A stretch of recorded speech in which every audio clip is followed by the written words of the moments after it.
በስመ አብ ወወልድ ወመንፈስ ቅዱስ አሐዱ አምላክ አሜን።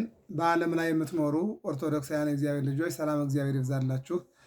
ይህ ገብረ መስቀል ሚዲያ ነው። በሳምንት 2 ቀን ማክሰኞና አርብ የምንማማረው ሥርዓተ ቤተ ክርስቲያን 25ኛ ክፍል ዛሬ ይቀጥላል። እርሱም በተመለከተ እንነጋገራለን። እግዚአብሔር አምላክ እኔንም እናንተንም ስለ ቤተ ክርስቲያናችን ስርዓትና ስርዓቷን አውቀን ጠንቅቀን አውቀናት ስርዓቷን ጠብቀን እንድንኖርና በመጨረሻው ሰዓት ደግሞ እግዚአብሔር አምላክ እናንተ ልጆቼ የቤተ ክርስቲያን ስርዓቷን አውቃችሁ ጠብቃችሁ የኖራችሁ እናንተ ናችሁና ኑ ሀቤ ቡሩካኑ ላዌ የተረሱ መንግስተ እግዚአብሔር የእግዚአብሔር መንግስት እናንተ ቡሩካን ኑና ውረሱ ተወርሱ ዘንድ ኑ እንዲለን እግዚአብሔር አምላካችን መልካም ፈቃዱ ይሆንልን። የደረስነው ሰራዊተ መላእክቲሁ ለመድኃኔ ዓለም የመድኃኔ ዓለም አገልጋዮቹ ይቀውሙ ቅድሜሁ በፊቱ ይቆማሉ። በሉቃስ ወንጌል ምዕራፍ 1 ቁጥር 6 ጀምሮ ወሃሎ አሐዱ ብእሲ ዘስሙ ዘካርያስ ዘካርያስ የሚባል ካህን አለ፣ አንድም ነበረ፣ በቤቱ መቅደሱ ይኖር ነበረ።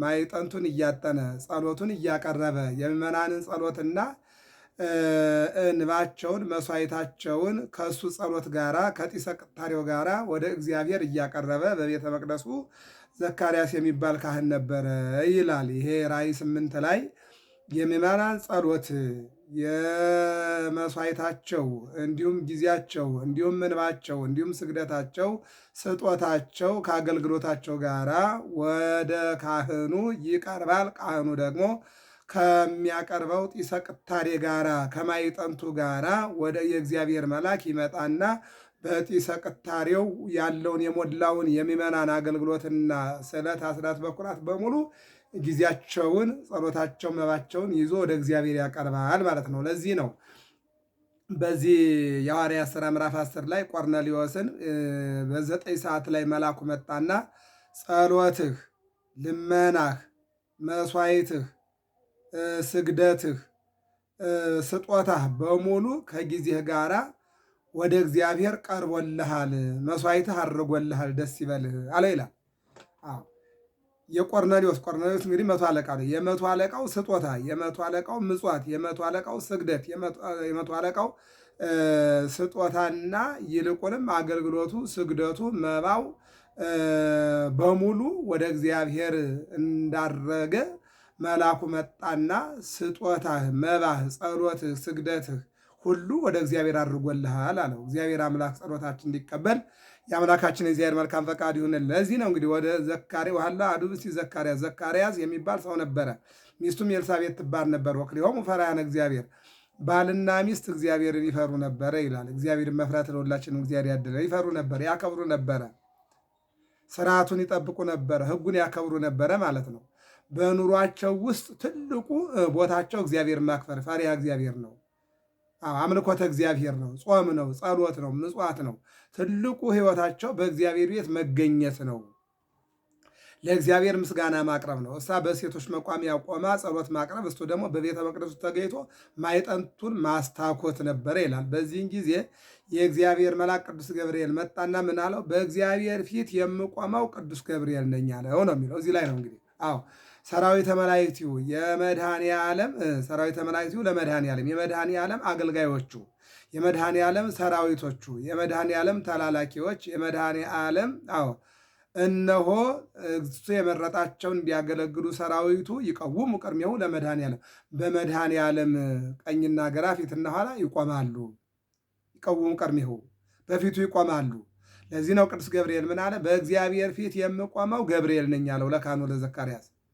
ዘካርያስ መልአኩን አይቶ በደነገጠ ጊዜ በፈራ ጊዜ አትፍራ፣ አትደንግጥ፣ ይልቁንም ተልኬ ነው የመጣሁት። ጎደሎ የተባለው ሊሞላላችሁ ነው። ልጅ አጣችሁ ነበረ። ኤልሳቤጥ ነቀፌታዋ ተወግዶ የብሉይ ኪዳን መሸጋገሪያ የሐዲስ ኪዳን መጀመሪያ አንድ ሲሆን 7 ሀብት ያለው ልጅ ነቢይ፣ ሰማዕት፣ ጻድቅ፣ ባህታዊ፣ ድንግል፣ ካህን፣ አጥማቄ መለኮት የሆነ ልጅ ተወልዳላችሁ ብሎ ነገረው ነው የሚለው። ለዚህ ምን አለው? እኔ በእግዚአብሔር በቀኝ በኩል የምቆም ገብርኤል ነኝ አለና ምን አለ ማለት ነው? ገለጠለት ይላል። እንደውም በዚህ በመጽሐፍ ሄኖክ ምዕራፍ 6 ላይ ተከብተ ሄኖክ አልቦ ዘአይመርሐ በተከብተ ሄኖክ ተሰወረ፣ የተሰወረበትን ከእግዚአብሔር ውጭ የሚያውቅ አልነበረም። ነገር ግን እግዚአብሔር መላእክቱ እየሄዱ ያነጋግሩት ነበረ። ሲያነጋግሩትም ከየት መጣችሁ? ከሰማይ። ከማን? ከእግዚአብሔር። አዎ በእግዚአብሔር በቀኝ በኩል እምንቆም፣ ከኋላ እምንቆም፣ ከፊት እምንቆም፣ በግራ በቀኝ በሰሜን በደቡብ እምንቆም ነን። አዎ አንተ ማን ነው? የመጀመሪያውን ስምህ ማን ነው? አነ ውእቱ ገብርኤል መልአክ ዘቀውም ቅድመ እግዚአብሔር። እኔ ገብርኤል እባላለሁ። አዎ ገብርኤል እባላለሁ።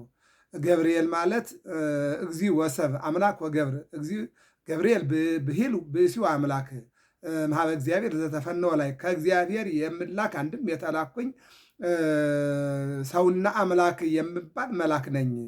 ስራህ ምንድን ነው? ማብሰር። ስራህ ምንድን ነው? ማስደሰት። ያልጸነሰ ማህፀን እንዲጸንስ፣ ያልወለደ ማህፀን እንዲወልድ፣ ያላጠባ ጡት እንዲያጠባ፣ ያላዘለ ጀርባ እንዲያዝን ከእግዚአብሔር የምላክ መልአክ ነኝ።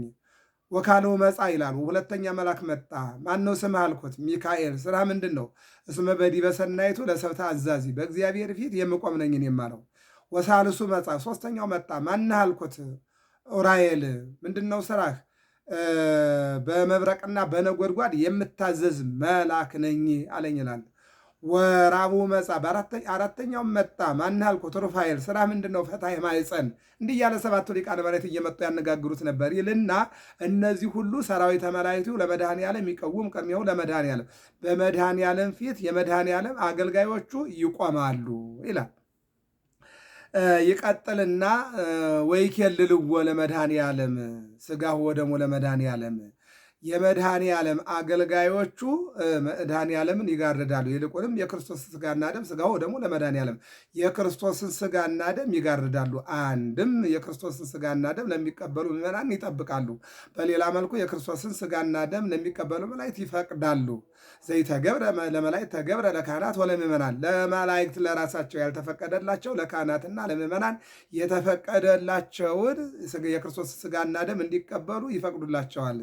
ምክንያቱም መላእክት 24 ሰዓት በቤተ ክርስቲያን ተነጽፈው የማታ መላእክት አሉ፣ የቀን መላእክት አሉ፣ የሌሊት መላእክት አሉ። እነዚህ የምዕመናንን መግባትና መውጣት የሚቆጣጠሩ የሚጠብቁ ስለሆኑ ማለት ነው። ስለዚህ ይቆማሉ ይልና ሥጋሁ ወደሙ ለመድኃኔ ዓለም፣ የመድኃኔ ዓለምን ወይኬልልዎ። አዎ መላእክት የክርስቶስን ሥጋ ከለለ ጋር ይጋርዳሉ። ምንድነው? መጋረጃ ሆነው አዎ ለምዕመናን ተፈቅዶላቸው ተቀብለው ሲወጡና ሲገቡ እነሱ ይቆጣጠራሉ ማለት ነው።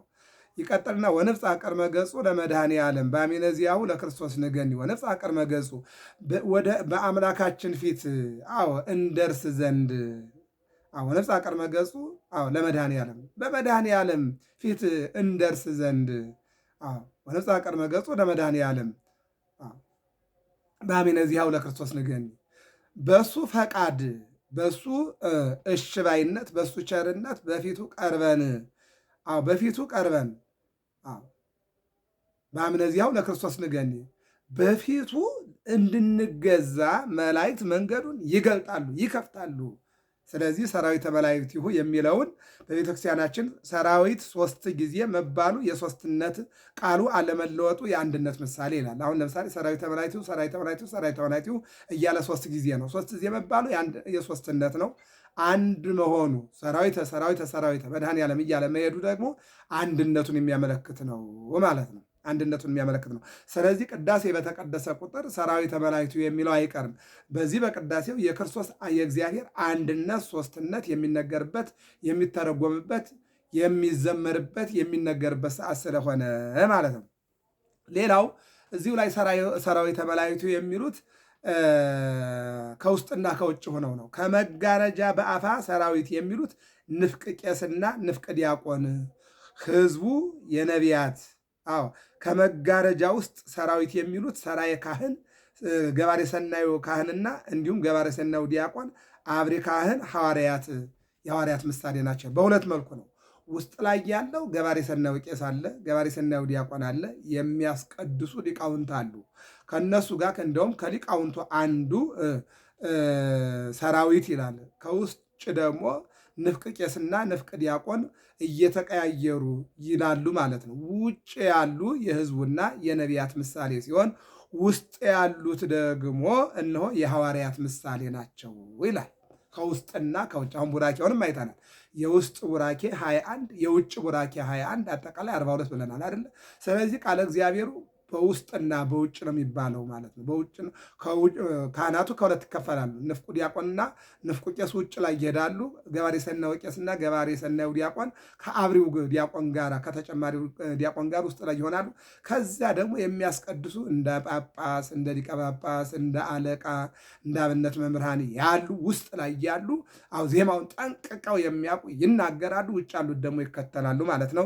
ይሄ ማለት ውጭ ላይ ያሉት የነቢያትና የሚመናን ሲሆን ውስጥ ላይ ያሉት ደግሞ ካህናት እንዲሁም ደግሞ የሐዋርያት ምሳሌ ነው ይላል።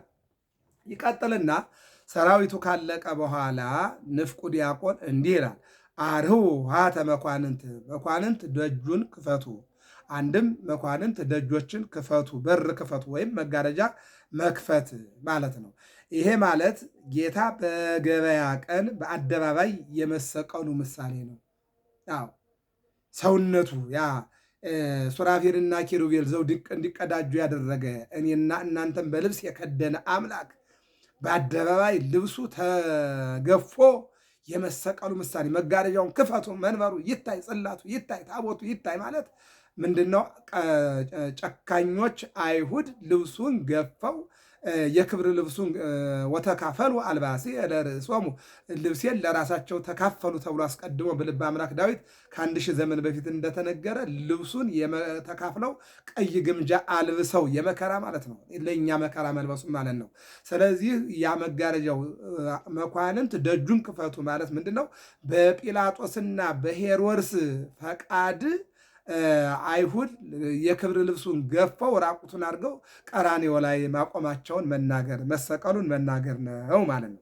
ሌላው ካህኑ ሕዝቡ እየተቀበሉ 40 እግዚኦታ ማድረሳቸው የጌታ የግርፋቱ ነው። ካህኑ 41ኛው ብቻውን የሚለው የአዳም ቀኖና ምሳሌ ነው ይላል። አሁን እግዚኦ ሲባል የሚባለው እግዚኦታ 40 ጊዜ ነው ማለት ነው። እግዚኦታ 40 ጊዜ ነው።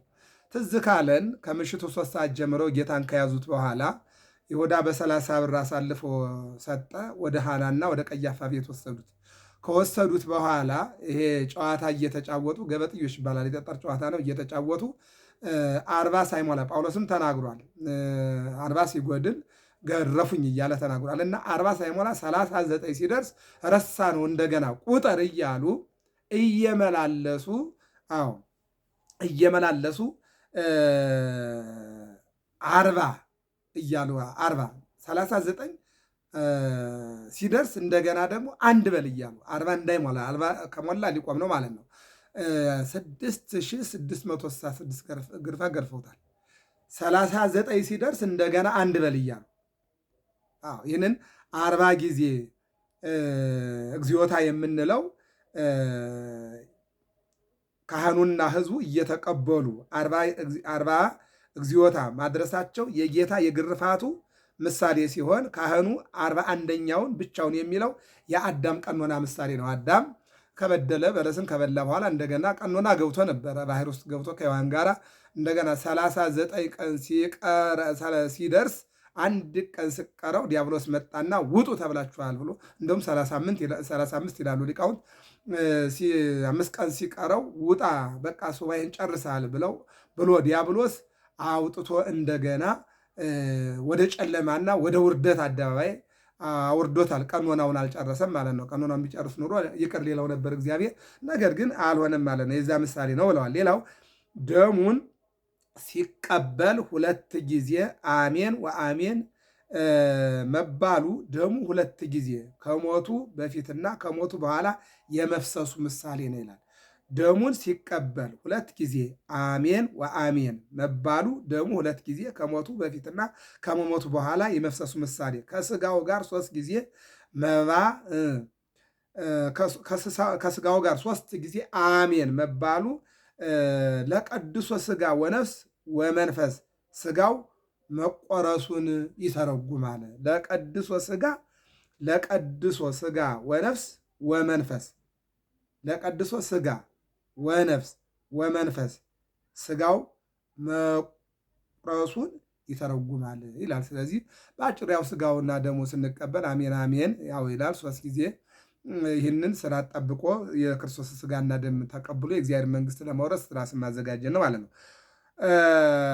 አስበ ዲያቆን የእስጢፋኖስ መከራ ምሳሌ ነው። ዲያቆን የሚወስደው የእስጢፋኖስ ምሳሌ ነው ይላል። ዲያቆኑ ቁርባኑን የሚወስደው የእስጢፋኖስ ከክርስቶስ ቀጥሎ መከራን የተቀበለ እስጢፋኖስ ነውና ይህን ነው የሚናገረው።